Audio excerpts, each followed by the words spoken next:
بسم الله الرحمن الرحيم. رب اجعلني مقيم الصلاة ومن ذريتي. رب اجعلني مقيم الصلاة ومن ذريتي. ربنا وتقبل دعاء.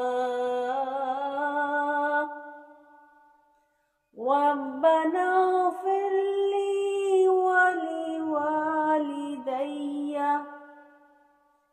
ربنا اغفر لي ولوالدي وللمؤمنين يوم يقوم الحساب.